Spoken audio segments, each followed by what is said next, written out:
San 2023 k'a fɔ ko sariyakisɛ minnu taara an ka dugu jukɔrɔ nafoloko bunakun kan ni an ko o ma ko kɔdimini ye k'a fɔ ko o baaraw jɛra ka nafolo kasabi min sɔrɔ o bɛ taa i jɔ sefa wari miliyari 109 na bɔɲɔgɔnko o ni a kunkanfɛ k'a fɔ ko o nafolo kasabiw bɔra cakɛdaw yɔrɔ la o bɛna ta ka baara caman ka o kɛ an ka jamana kɔnɔ mun bɛna walawala ka o da aw bɛɛ lajɛlen tulo kan k'a yira k'a fɔ ko DDR ye ale kɔni ye baara sira ye anw fɛ yan nɔ min ni a taara ka a kɛ an ka finitigiwlakaw olu tɔgɔya la ka se ka maa minnu ni olu kun kɛnbɛ ka marifa ta banbagaci kelen ye ale wagatiw la ka u ka dugu ni ka olu lakana k'a yira k'a fɔ ko fɛn min kɔni ye baaradege o taara ka kɛ u kunna ni o ye surasiya kalanw ye o maa 254 ɲɔgɔnna bɔɲɔgɔnko k'a fɔ ko olu de kɔni tilala u ka surasiya dege kalandegew olu la an bɛna an da don o kow bunakun ka k'u walawala k'u da aw bɛɛ lajɛlen tulo kan ka bi kunnafoniya ale kuncɛ an bɛna an da don tɛgɛ di ɲɔgɔnma la ni dɔ farala o baaraw kan ka o kɛ Mali ale ni Côte d'Ivoire o ni ɲɔgɔn cɛ kɛrɛnkɛrɛnnenya la ni o bɛ tali kɛ Abidjan ko fɛn min kɔni port la min bɛ kɛ sababu ye ka anw ka minɛn caman ni ka o ladon anw fɛ yan nɔ an bɛna an da don bunakun kan k'o walawala k'o da aw tulo kan o ko tɛmɛna cogoya min na ka kɛ ni bi araba ni o bɛ bɛn o tu kalo tile 5 san 2026 aw ye aw bisimila. Bi kunnafoniyaw bɛna dayɛlɛ ni an ka sɔrɔ boson siraw ka yiriwa kuntagalajan ye kɛrɛnkɛrɛnnenya la ka kɛ ni fɛn min kɔni ye lasigi o tako fɔlɔ ye jɛkulu olu fɛ minnu bilalen don sen kan ni an ko o ma ko Fonds de réalisation des infrastructures énergétiques hydrauliques et de transport annoncé k'a yira k'a fɔ ko o bɛ tali kɛ kɛrɛnkɛrɛnnenya la jɛkulu min ni o bilala sen kan ka se ka nafolo kasabi ni ka o fara ɲɔgɔn kan mun bɛna kɛ ka an ka sirabaw ale ni fɛn min kɔni ye jiko ni kuranko ale ni an ka siraban kanaw ka olu kɔni ladilan k'a yira k'a fɔ ko o baaraw olu bilalen sen kan ko o ɲɛfɔli kɛra o bunakun kan ko k'a da bɛɛ lajɛlen tulo kan k'a fɔ ko fɛn min kɔni ye sefa wari miliyari 109 o ni a kunkanfɛn ɲɔgɔnna bɔɲɔgɔnko ko o de sɔrɔla k'a fara ɲɔgɔn kan k'a fɔ ko k'a yira ka kɛ ni sariyakisɛ min ni o taara an ka dugu jukɔrɔ nafolokow bunakun kan ni an ko o ma ko kɔdimini ye ni o sariyakisɛw taara san 2023 o wagatiw la ko o kɛra sababu ye ka nafolo kasabi ni ka se ka o sɔrɔ ka kɛ ni cakɛda minnu ka baara bɛnbɛn fɛn min kɔni ye dugu jukɔrɔ nafolokow ko ɲɛnabɔli bunakun ka ye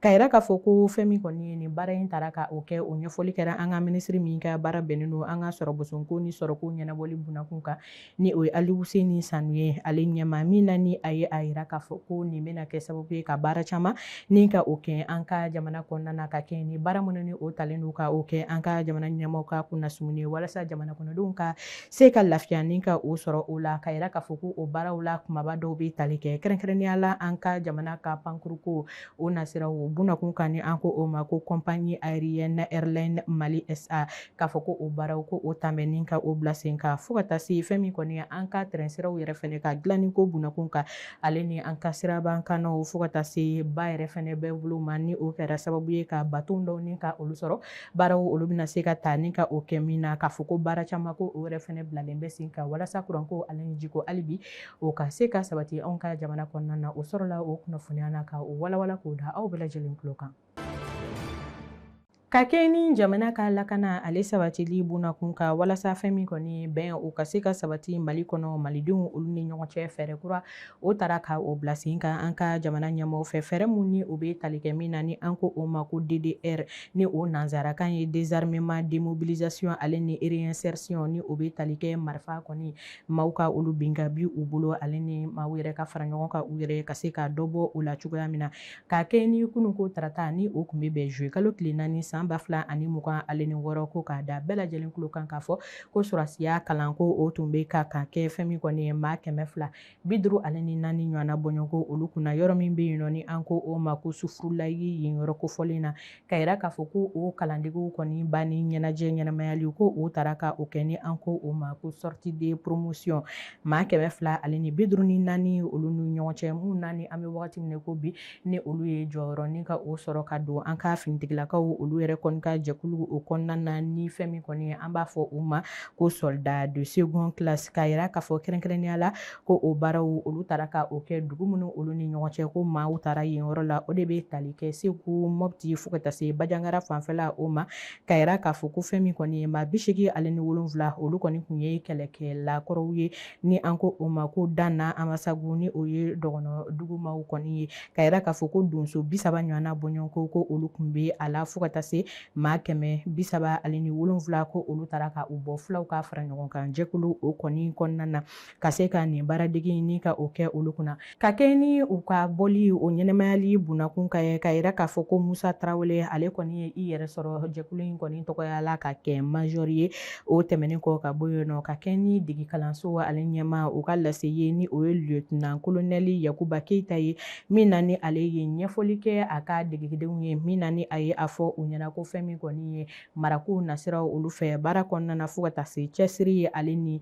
fɛn min kɔni ye tilennenya o ma jamana kɔni kanu na ko o kan ka kɛ u bɛɛ lajɛlen kunnasumuni ye o nasiraw fɛ ka yira k'a fɔ ko nin bɛna kɛ sababu ye ka hali bi baaraw ni ka olu ta ka u bila sen kan min kumaɲɔgɔnyaw ni olu taara ka o kɛ fɛn min kɔni sigi ka fɔ ba min ni o taara ka o kɛ maliyɛndenw olu ni ɲɔgɔn cɛ ni an ko o ma ko dialogue intermalien k'a fɔ ko recommandation minnu bɔra o kɔnɔna na ko nin baarasira in bɛ tali kɛ o dɔ la min na ni a y'a yira hali bi k'a fɔ ko fɛn min kɔni ye maa 2000 ɲɔgɔnna bɔɲɔn ko hali bi ko marifa tun bɛ minnu bolo ka u ka dugu ni ka olu lakana ko olu de bɛna ye fɛn min kɔni ye degeli la ka sɔrɔsiya kalan kɛ u kunna walasa u ka se ka marifaw ni ka u bila u yɛrɛ ka marifa ta jamana kɔni tɔgɔya la fɛn min kɔni sira minnu ni olu bɛnnen don walasa ka jamana lakana kɛ ale ni fɛn min kɔni an ka sigiw ni sɔrɔbuson ko olu yɛrɛ fana bɛ se ka ni ka ɲɛnabɔ cogoya min na ka o sabati o sɔrɔla kunnafoniya na ko walawala k'o da bɛɛ lajɛlen tulo kan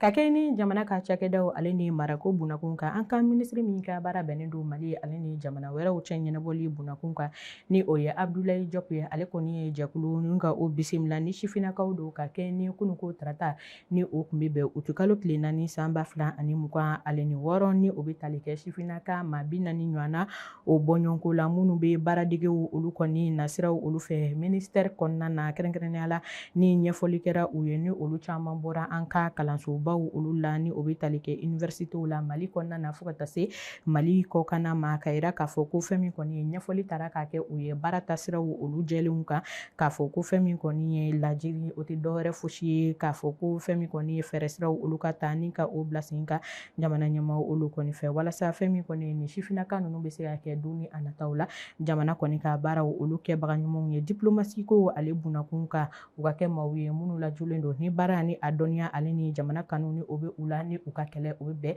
jamana ka lafasa ale ni an ka yɛrɛma hɔrɔnya kɛlɛ min ni o bɛ sen na ka an kɛ an yɛrɛ ka o kɛlɛw ni ka olu sama ka se fo a danna k'a fɔ ko olu baaraw o bɛ kɛ sen na Mali ale ni jamana wɛrɛw olu ni ɲɔgɔn cɛ ni sifinnaka ninnu ka tɔgɔya la o sɔrɔla kunnafoniya na ko walawala k'o da aw bɛɛ lajɛlen tulo kan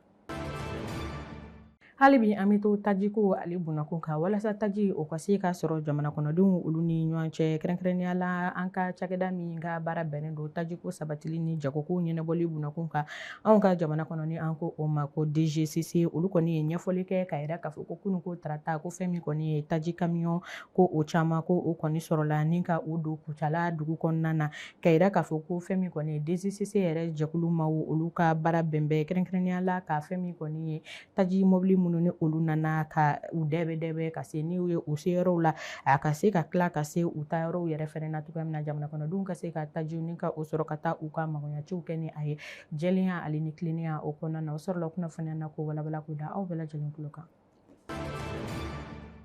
halisa an bɛ to jagoko ale bunakun kan ka yira k'a fɔ kɛrɛnkɛrɛnnenya la ko an ka fɛn min kɔni ye conseil malien des chargeurs ye ni o ɲɛmaaba ni an ko o ma ko Ba Kisiman Sila ale kɔni ye i sen fa ka taa fɛn min kɔni ye Côte d'Ivoirekaw olu fɛ yen nɔ ni a bisimilala kununko tarata k'a fɔ Côte d'Ivoire port o ɲɛmaaba fɛ ni o ye Kasum Tarawele ye min na ni a taara tagali kɛ min kɛra baaraɲɔgɔnya ale kɔni bunakun kan walasa ka u ɲɛjɔ ka yeli kɛ hali bi an ka fɛn min kɔni ye tagani ka segin baaraw ni an ko o ma ko transiti ka o ko bunakun ta ni ka o lajɛ minɛn minnu ni olu bɛ bɔ Abijankaw olu fɛ yen nɔ ni ka i kunda fɛn min kɔni ye Bamakɔ Mali faaba kan kɛrɛnkɛrɛnnenya la k'a fɔ ko baarakuraw ko ka olu ta ka o kɛ o la tɛgɛ di ɲɔgɔn ma o bɛ se ka sabati cogoya min na ka o baaraw ni ka olu ta ka o kɛ jɛlenya ale ni tilennenya kɔnɔna na Ba Kisiman Sila ale kɔni ye foli kɛ ka kɛ ni fɛn min kɔni ye ni engagement min ni o taara walasa ka lakanali sira kuntagalajan ka o ta ka o kɛ fɛn min kɔni ye an ka marchandises ni o ye an ka jagofɛnw ye olu bɛ se ka sɔn ka don jamana kɔnɔ cogoya min na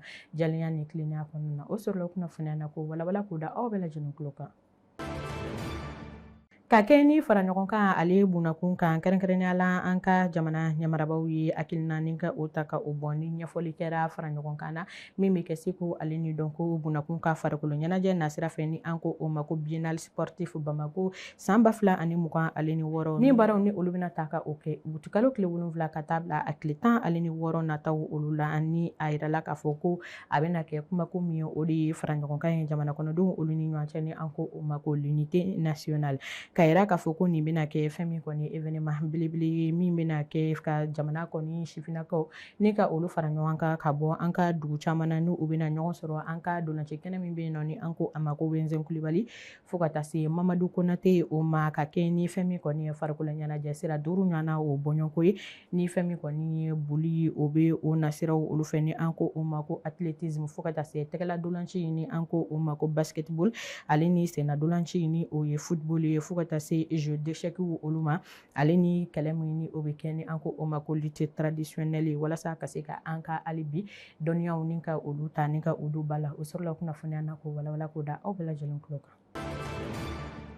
Ka bi kunnafoniya ale kun cɛ o bɛna tali kɛ kibaruya la mun bɛ an ka tungarankew olu kun ka kɛ ni an ka tungaranke minnu sigiyɔrɔ bɛnnen don l'Amérique jamana ma kɛrɛnkɛrɛnnenya la New York kaw olu fɛ yen nɔ ni maa caman bɛ yen nɔ olu bɔra ka ɲɛfɔli kɛ ka yira k'a fɔ ko fɛn min kɔni ye yuruguyurugu baara ko o taara ka ɲɛsin u ma ka kɛ ni dugukoloko dɔ nasira ye min ni nafolo kasabi donna a la min bɛ taa i jɔ sefa wari miliyɔn 100 ale ni 3 ɲɔgɔnna o bɔɲɔgɔnko la min taara ka o di fɛn min kɔni ye Biagi Imo o ma ma walasa ka se ka dugukolo ni ka o san ka yira k'a fɔ ko maa minnu ni olu kɔni ye weleda kɛ u ka nin kuma na ni ka kasikan kɛ min na ni u ye a yira k'a fɔ ko fɛn min kɔni ye cakɛda in ye ale ɲɛmaa ko a kun ye ɲɛfɔli kɛ olu ye k'a fɔ ko fɛn min kɔni ye dugukolo feereta ko o bɛ u bolo ka yira k'a fɔ ko cakɛda in yɛrɛ fɛnɛ ko a layakubayali kumaw kun bɛ ka fɔ bɔlɔlɔ sira kan an ka ɲɔgɔnbɔla min bɛ yen nɔ ni bɛɛ lajɛlen k'a ma ko Koma Jabate ale kɔni fɛ min na ni a kun ye ɲɛfɔli kɛ ka garanti ta ka o fɔ fɛn min kɔni ye maa ninnu ye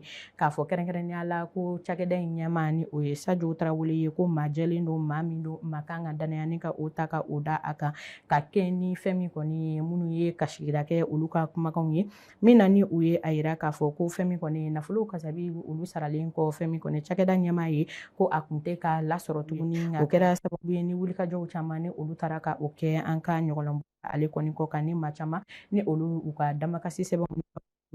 tigilamaw olu ɲɛma walasa fɛn min kɔni kiri o ka tigɛ a tigɛcogo ɲuman na o sɔrɔla o kunnafoniya na ko walawala k'o da aw bɛɛ lajɛlen tulo kan. Nin bɛ dansigi kɛ aw ka kunnafoniyaw la bi Tam Tam TV jabaranin sanfɛ fo ko aw kan bɛn wagati wɛrɛw la kunnafoniya wɛrɛw kɛnɛ kan wasalaam.